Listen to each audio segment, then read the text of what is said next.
We won't know until the end, to be perfectly honest, but fantastic performance from ourselves. I just thought we worked really hard to stop Spurs really creating anything in general play. I thought we were really disciplined and didn't really allow them any clear-cut chances. I felt, obviously, given the talent they have, you expect them to maybe have shots on goal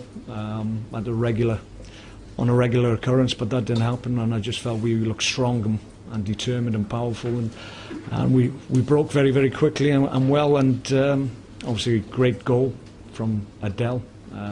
Showed his ability once again, and I thought as a performance I thought he was really disciplined in his approach to his defensive role, and he knew it was a key element to what we were trying to do today in terms of tracking the runs of Walker, and he did it really well. It doesn't come naturally to him, but he did it, and overall every one of them, I mean, obviously losing Adel towards the end of the game made it really difficult, last 15 or so minutes, but they understood what was required. We just needed to be nice and solid, make sure that they didn't attack centrally, which we were able to stop, and on occasions you ride your luck, but I think it would have been a travesty if we hadn't got something out of that game, because we fully deserved it.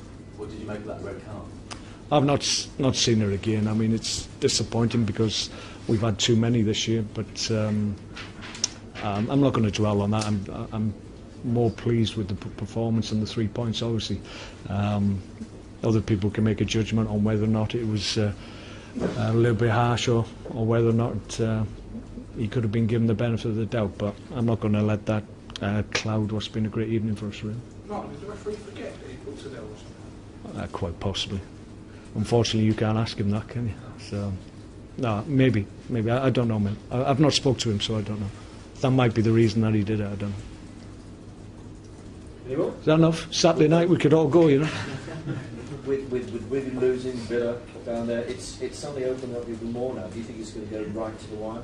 Yeah, it will do. I mean, we've got 3 games left, 3 very difficult games. We've got 1 here, which we can't allow ourselves to think that will be a given, because we know Stoke are a very, very good Premier League team. So we must try and, in the last 2 games, we've got to try and address our away form. I think if we can be as disciplined and understand what was required against Chelsea next week, and a great derby for us as well, then we'll try and do it and try and get a positive result, because that's going to be massive. If we get something from the positive from the Chelsea game and then lead into a huge game here against Stoke, then that'll go a long way to determine whether or not we're going to be safe or not. Beating Liverpool here, Chelsea, Arsenal, what is it about the big game? Well, I just think when we come here, I think there's a determination. I think away from home we've been possibly guilty of being a little bit passive on our travels and not having the intensity that we seem to be able to produce here. I think that's got a lot to do with the environment and the ground and the passion of the fans. Once again, they were magnificent again, and that's a huge plus for us, a huge bonus that they saw with the guys, and they can understand what we're trying to do, and knowing that everybody's pulling in the right direction, that goes a long way to getting positive results out of teams. Mark, the free kick that led to the goal, there's some debate as to whether it was a free kick. What do you think? I can't think that far back, to be perfectly honest. I don't know. If we've got a little bit of luck there, then it was probably we're happy enough. If there was a little bit of luck going our way, we could argue that bad luck evened itself up later on in the game. So I don't think you can dwell too much on maybe a free kick that was a little bit dubious. Okay, thank you.